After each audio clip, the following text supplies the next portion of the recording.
Hi everyone, Miss Martin here, and this will probably be our last live science chat for the school year, since starting Friday we will begin a end of the year project with your homerooms to summarize things that you've learned so far this school year. So our goal today, I can explain how a disruption in the food web killed off the dinosaurs. Let's start by reviewing Monday's assignment.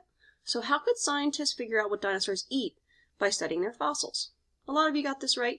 They would study the fossils of their teeth and their poop, and that kind of helps them figure out what type of food in those fossils they eat. What do dinosaurs with broad, flat teeth eat? They are herbivores, or plant eaters. The flat teeth help them grind up the leaves. What do dinosaurs with sharp, pointy teeth eat? They are carnivores, or meat eaters. What kind of plants did dinosaurs eat? So, they actually ate a lot of the similar plants that we have today, like pine trees and ferns. And in this prediction question, what would happen to the dinosaur food chain if the plants all died out? So the dinosaurs that eat the plants would die out, and then affect the entire rest of the food chain. You guys did really, really great on this. So I figured I'd make it into a little game. Herbivore, carnivore, or omnivore. We're going to pretend to be scientists, and we're going to look at the skulls. And I want you to focus on the teeth and figure out, is it an herbivore, carnivore, or omnivore? So taking a look at this first animal, which one do you think it is? Since it has flat teeth, it's an herbivore. You can see it's got flat molars like we do in the back of our mouths. Herbivore, carnivore, or omnivore? This one is definitely a carnivore. If you take a look, it has pointed teeth all the way through its mouth. Herbivore, carnivore, or omnivore? So this one, I think it's an omnivore. An omnivore, remember, eats both meat and plants.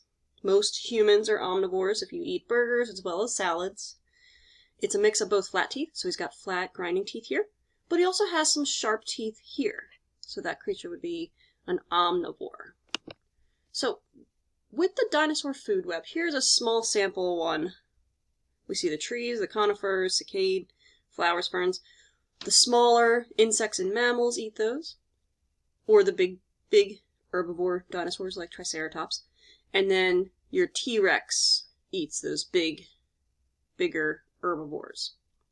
Where does all the energy in a food web start? Well, you have to trace it all the way back, even beyond the plants, to the sun. The sun is what gives everything energy. Then what happened when the asteroid struck the dinosaurs? Let's watch the wrap-up to find out more.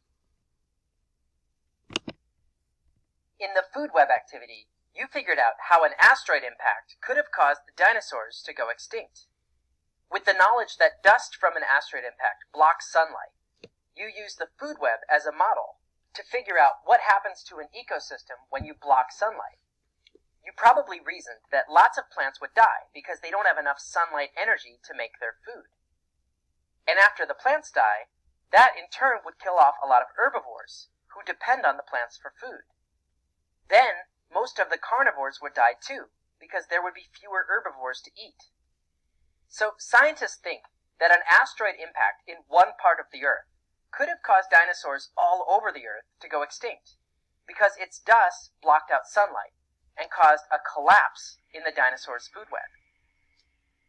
But an asteroid isn't the only hypothesis you might hear to explain the dinosaur extinction.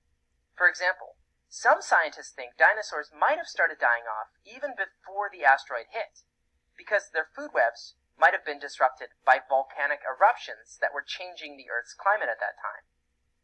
Since the extinction happened so long ago, scientists will need even more evidence before we can say we know for sure what caused the extinction.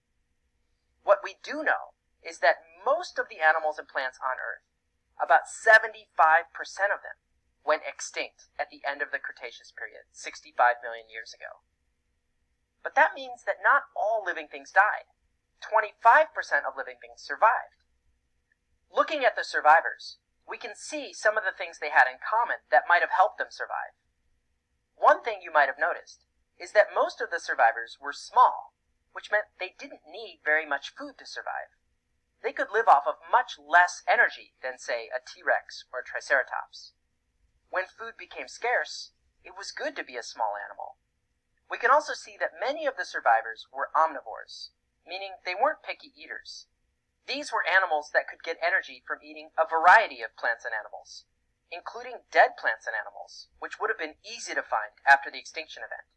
Scavenger animals would have had plenty of food.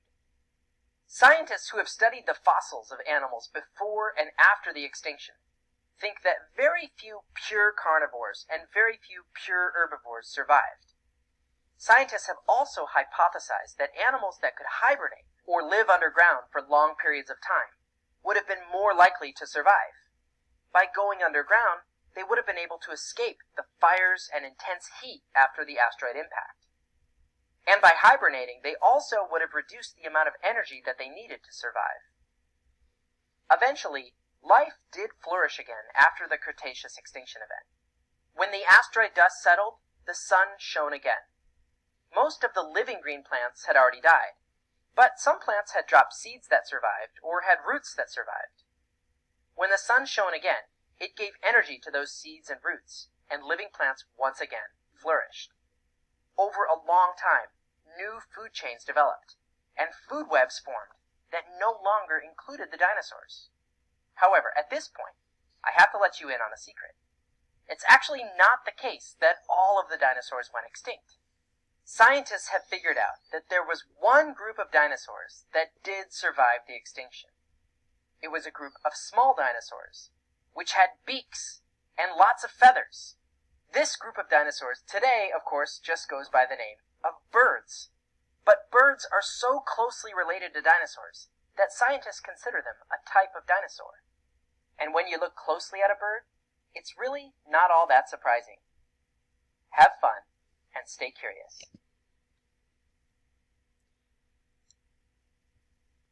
All right, so as you can see, when the asteroid struck, or potentially when the volcano erupted, it disrupted the plants. The plants no longer had the sun energy to make leaves, so the plants died, and then these other bigger dinosaurs died off.